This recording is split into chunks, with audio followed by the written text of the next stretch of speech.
नमस्कार दोस्तों, कैसे हो आप सब। मेरा नाम है विजय कुमार और आप देख रहे हैं कॉमिक्स पिटारा चैनल को।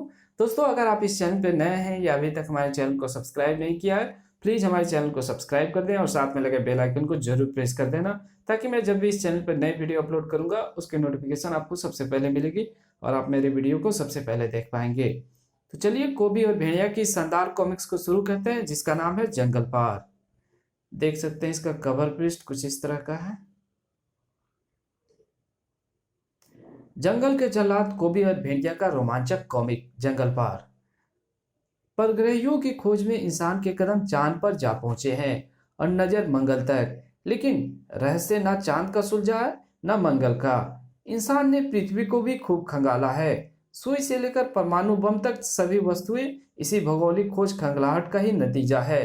लेकिन काश जीवन की किसी संभावना के भूगर्भ में होने की कल्पना भी की गई होती। बगावत का सिर कुचला जाएगा। बागी टंट के लिए हमने मौत की सजा तजवीज की है। नहीं, ये जुल्म है, इसे रोको। ये जुल्म नहीं, न्याय है पकाकी, ये नहीं रुकेगा। ये न्याय नहीं, ये हत्या है। अपार की लाठी में आवाज नहीं होती सम्राट हड्डल। वो तुम्हें मेरे बेटे की हत्या के लिए कभी क्षमा नहीं करेगा। यहाँ अपार का मतलब भगवान से है। सड़ाक सड़ाक, बुढ़े पकाकी, जा भाग जा, कहीं तेरा परिणाम भी तेरे बेटे जैसा ना हो। अपने परिणामों की चिंता करो, क्योंकि पाप कायम तो रहता है मगर उसका राज्य कायम नहीं रहता। उफ, राज्य भी कायम रहेगा। अत्याचारों की उम्र लंबी सही, मगर वो अमर नहीं है। आह, बहुत बोलता है तू बुढ़े, बहुत बोलता है। खच, बाटू। बाटू का मतलब ससुर जी होता है। पाताल में अत्याचारों की जमीन गर्म थी, जिस पर चलना दुभर था। जंगल में जब कोई कुड़म लड़की विवाह योग्य हो जाती है, तो उसके लिए योग्य वर की तलाश के लिए कुछ कबीलों के युवाओं को कठिन एवं जानलेवा जंगली परीक्षाओं से गुजरना पड़ता है। तेज और तेज तैरो, मगरमच्छ तुम्हारी ओर बढ़ रहे हैं। मगरमच्छों को उन परीक्षाओं से क्या लेना देना था। उनके लिए तो वो तरते युवा उनकी खुराक थे। आह, मेरी टांगे। घबराओ नहीं, हम तुम्हारी मदद के लिए ही तुम्हारे साथ हैं। खचाक। मगरमच्छ मगरमच्छ से घायल हुए बिना केवल दो ही युवक किनारे लगे। चूंकि प्रतियोगी दो हैं, इसलिए अब ये दोनों के बीच द्वंद्व मुकाबला होगा। जो जीतेगा वही लचीकी का पति बनेगा। कंडा मेरा दोस्त है, मैं उससे युद्ध नहीं लड़ूंगा। और मैं भी ताड़ी से युद्ध नहीं लड़ूंगा। मैं उसे अपने हाथों से कोई घाव कैसे दे सकता हूं। तब योगेवर का फैसला कैसे होगा। मैं इस फैसले को आसान किए देता हूं। वो कैसे? अगर ताड़ी कोबी की पूंछ का एक बाल ले आए, तो इसे लचीकी के योग्यवर समझ लिया जाए और इसका विवाह लचीकी से करा दिया जाए। मैं तैयार हूं। ताड़ी फौरन रवाना हो गया। बेवकूफ ताड़ी, जिसे दोस्त कहता है, उसकी चालाकी को नहीं समझ पाया। कांडा ने उसे कोबी की पूंछ का बाल लाने को कहा है। सोचो, समझो, कोबी की पूंछ का बाल भैया, कोबी की पूंछ का बाल। ये तो वही बात हो गई कि चींटी को झंडा फहराने के लिए पहाड़ पर चढ़ा दिया जाए। 3 घंटे बाद ताड़ी अभी तक नहीं लौटा। तुम उसी ओर से आ रहे हो जिधर ताड़ी भी गया था। क्या तुमने रास्ते में ताड़ी को देखा? ताड़ी को? गड़प, मैं ही तो ताड़ी हूं। अरे हाँ, शक्ल तो वही है, मगर तुम्हारे बाल कहाँ गए? वो रहे कोबी की मुट्ठी में। मैंने उसकी पूंछ से एक बाल क्या तोड़ा, उसने मेरे सिर के सारे बाल उखाड़ लिए। मैं उसकी पूंछ का बाल तो ले आया, लेकिन गुस्से में वो भी मेरे पीछे पीछे आ रहा है। ओह, यह तो ठीक नहीं हुआ। अगर वो यहाँ आ गया तो किसी को भी नहीं छोड़ेगा। उसकी सामत से बचना है तो ये पुल काट दो। कटाक कटाक, जल्दी जल्दी करो। पुल कट गया। ओह, तुम्हारी ये मजाल, पोल काट दिया।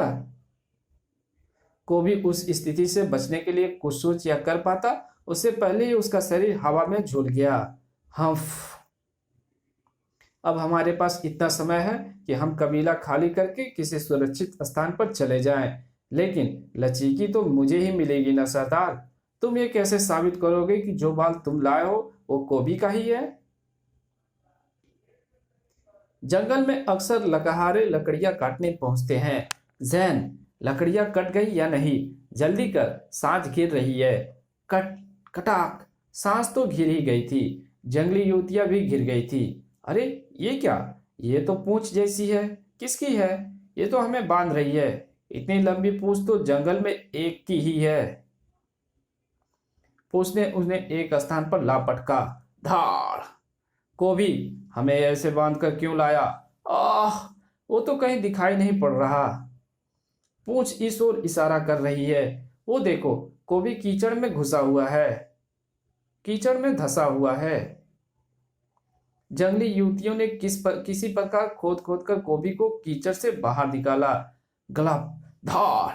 अरे, हमने तो तुम्हें कीचड़ से बाहर निकाला है, हमें क्यों मार रहे हो? क्योंकि तुमने मुझे अभी तक ये नहीं बताया कि मैं यहाँ पर गिरा कैसे। हम्फ, हमें क्या पता? क्यों नहीं पता? जब तुम आसपास मौजूद थी तो तुम्हें पता होना चाहिए था कि मैं कैसे गिरा। मगर गिरे तो तुम भी हो, तुम्हें भी तो पता होना चाहिए कि तुम कहाँ से गिरे। आह! अरे हाँ, पता तो मुझे भी होना चाहिए, मगर फिर पता क्यों नहीं है? गड़ब। बड़बड़ाता हुआ कोभी आगे बढ़ा। मुझे ये याद क्यों नहीं आ रहा है कि मैं कैसे गिरा? मुझे ये याद क्यों नहीं आ रहा है कि मैं कहाँ जा रहा था या कहीं से आ रहा था? अबे ओ, तू बता सकता है कि मैं कहाँ से आ रहा था या जा रहा था? कमाल है, पेड़ तो कुछ बोल ही नहीं रहा। अबे, मैं तुझसे बोल रहा हूं, मेरी बात का जवाब क्यों नहीं देता? धाड़। अरे बाप रे, कोभी। बेचारा पेड़ क्या जवाब देता?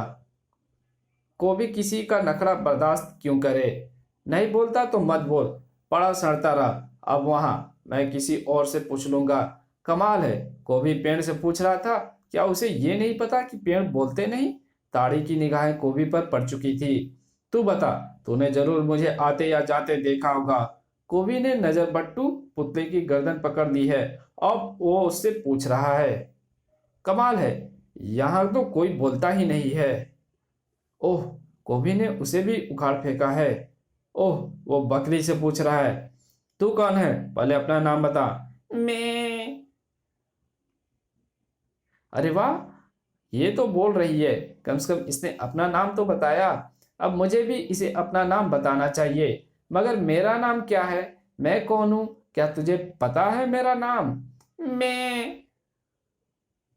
कमाल है, मेरा तेरा नाम भी मैं और मेरा नाम भी मैं, दोनों का एक ही नाम कैसे हो सकता है? मुझसे मजाक किया? धाड़। मैं।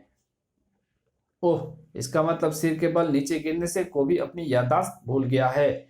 ये तो खुशी की बात है। इस वक्त ये अपनी याददाश्त भुला हुआ है। अगर मैं कोबी को ये बता दूं कि वो बैल है तो ये बात आसानी से मान जाएगा कि वो बैल है। इंसानों की तरह जानवरों को भी उनकी छठी इंद्री खतरे की सूचना दे देती है। जान उन्हें भी प्यारी होती है। जिंदगी बचाने की बेचैनी उन्हें भी होती है। साय, साय। जानवर इंसानों की तरह हर वक्त मरने कटने को तैयार नहीं रहते। क्रियाओ, च्याओ, उफ उफ। वो चुपचाप खतरे से बचने का रास्ता चुनते हैं।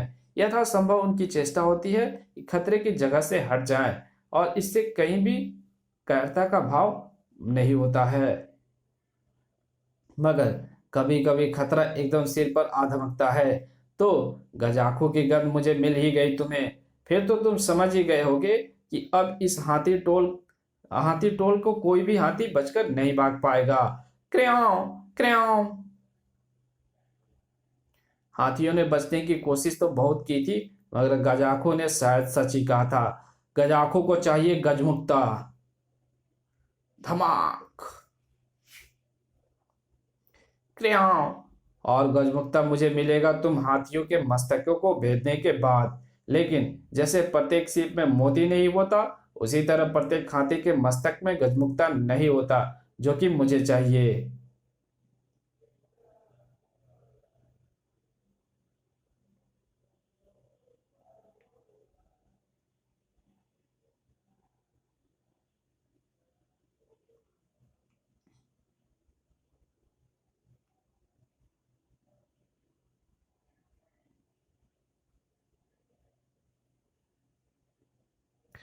तो परिणाम क्या होगा?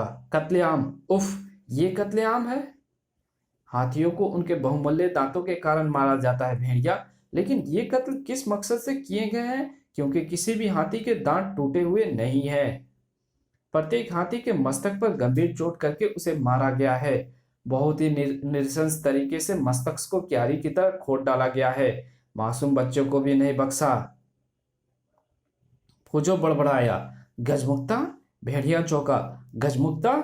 जेन ने प्रश्न दागा। गजमुक्ता? फूजो ने समझाया।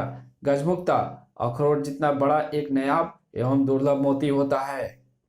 वास्तव में यह हाथी की हड्डी का ही एक हिस्सा होता है, जो एक चमकदार मोती के रूप में विकसित होता है। किंवदंतियों के मुताबिक गजमुक्ता शक्ति का प्रतीक है। कहते हैं ये जिसके पास होता है उसमें गजों सी शक्ति आ जाती है। वो चाहे तो अपनी टक्कर से पर्वतों को भी हिला दे।